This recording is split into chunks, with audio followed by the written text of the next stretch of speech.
la cual es la audaz afirmación de que Dios continúa declarando su palabra y revelando su verdad. Revelaciones que exigen un canon de escrituras abierto. Algunos cristianos, en gran parte por el genuino y sincero amor que tienen por la Biblia, han declarado que no puede haber escrituras autorizadas más allá de la Biblia.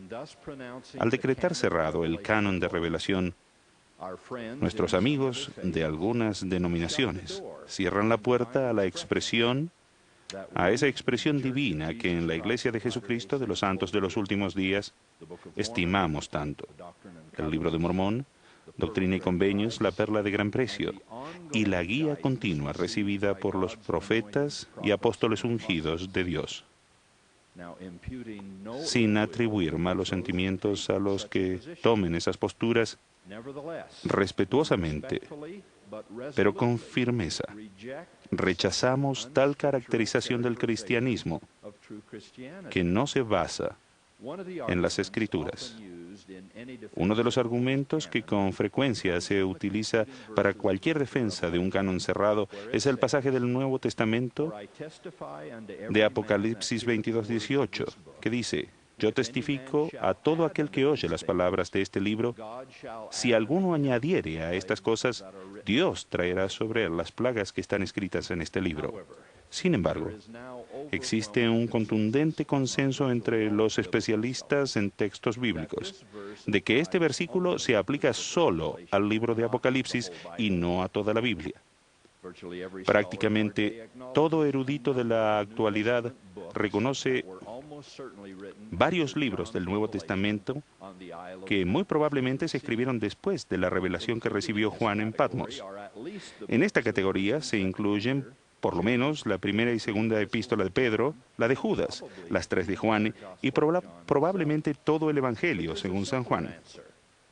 Existe una respuesta más sencilla que explica por qué ese libro del último que tenemos hoy como el último libro del Nuevo Testamento no se aplica a toda la Biblia, y es porque la Biblia, como la conocemos ahora, una colección de textos encuadernados en un solo tomo, no existía cuando se escribió ese versículo. Por ejemplo, siglos después de que Juan aportó sus escritos, los libros individuales del Nuevo Testamento estaban en circulación separados o quizá combinados con unos cuantos otros textos, pero casi nunca como una colección completa. De toda la colección de 5.366 manuscritos griegos conocidos del Nuevo Testamento, solo 35 contienen todo el Nuevo Testamento tal como lo conocemos, y 34 de ellos se compilaron después del año 1000 de la era cristiana. El hecho es que prácticamente todo profeta del Antiguo Testamento y del Nuevo Testamento ha agregado escrituras a las recibidas por sus predecesores. Si las palabras de Moisés en el Antiguo Testamento fueron suficientes, tal y como algunos por error las pudieran haber considerado, entonces, ¿por qué existen las profecías posteriores de Isaías o las de Jeremías que le siguen? Y ni se diga de Ezequiel, Daniel, de Joel, Amós y el resto. Si una revelación dada a un profeta en determinada época fuera suficiente para todas las épocas, ¿qué justifica la existencia de las otras? Jehová mismo lo aclaró cuando le dijo a Moisés: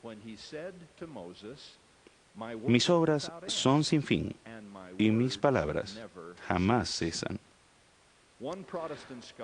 Un estudioso protestante ha investigado de forma reveladora la doctrina errónea de un canon cerrado. Él escribió: ¿bajo qué razones bíblicas o históricas se ha limitado la inspiración de Dios a los documentos escritos que la Iglesia ahora llama su Biblia?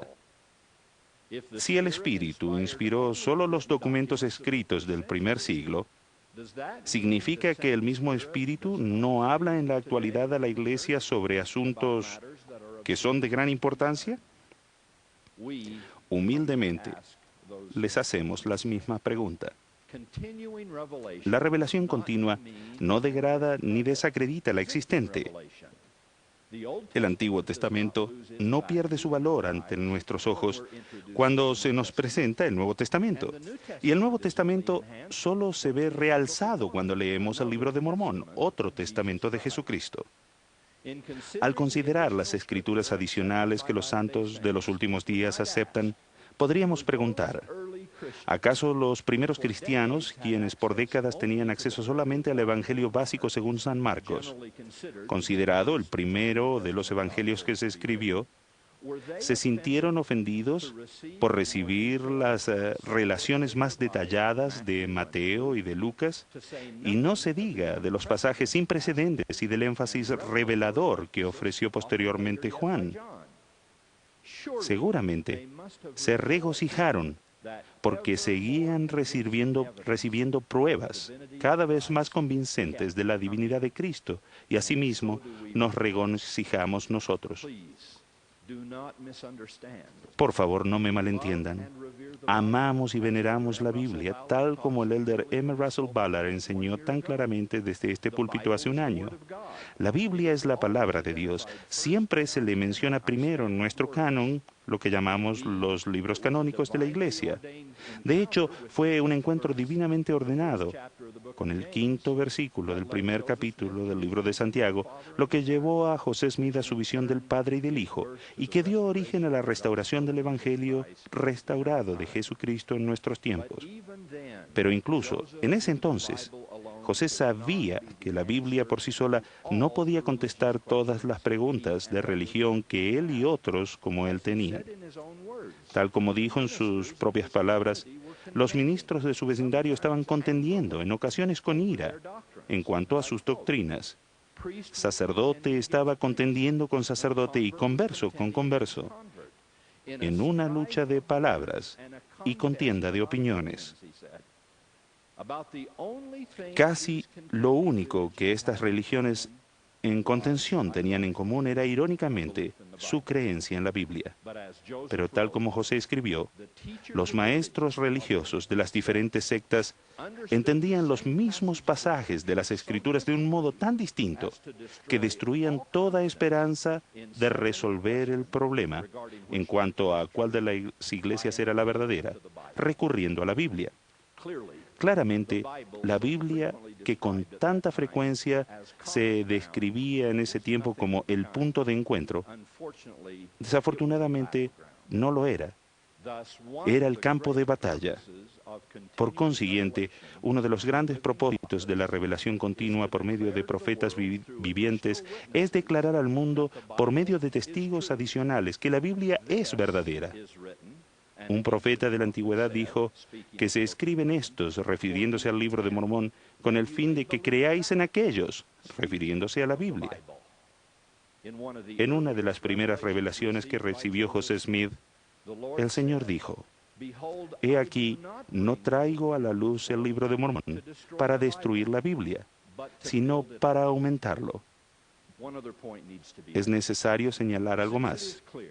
Ya que está claro que había cristianos mucho antes que hubiera Nuevo Testamento o incluso de una compilación de los dichos de Jesús, no se puede por tanto sostener que es la Biblia lo que hace a uno cristiano. En las palabras del estimado estudioso del Nuevo Testamento, N. T. Wright, dice, el Jesús resucitado, al final del Evangelio según San Mateo, no dice, toda autoridad en el cielo y en la tierra se da a los libros que todos ustedes van a escribir, sino que dice, toda potestad me es dada en el cielo y en la tierra. En otras palabras, las Escrituras mismas señalan que la autoridad final y verdadera pertenece a Dios mismo y no a las Escrituras en sí. Por lo tanto, las Escrituras no son la fuente suprema de conocimiento para los santos de los últimos días, sino que son manifestaciones de ellas. La fuente suprema de conocimiento y autoridad para los santos de los últimos días es el Dios viviente. La comunicación de esos dones proviene de Dios como revelación viviente, vibrante y divina.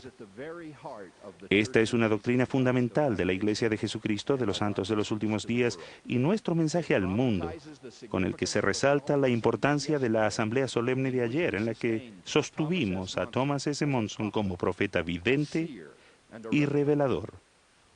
Creemos en un Dios que participa en nuestra vida,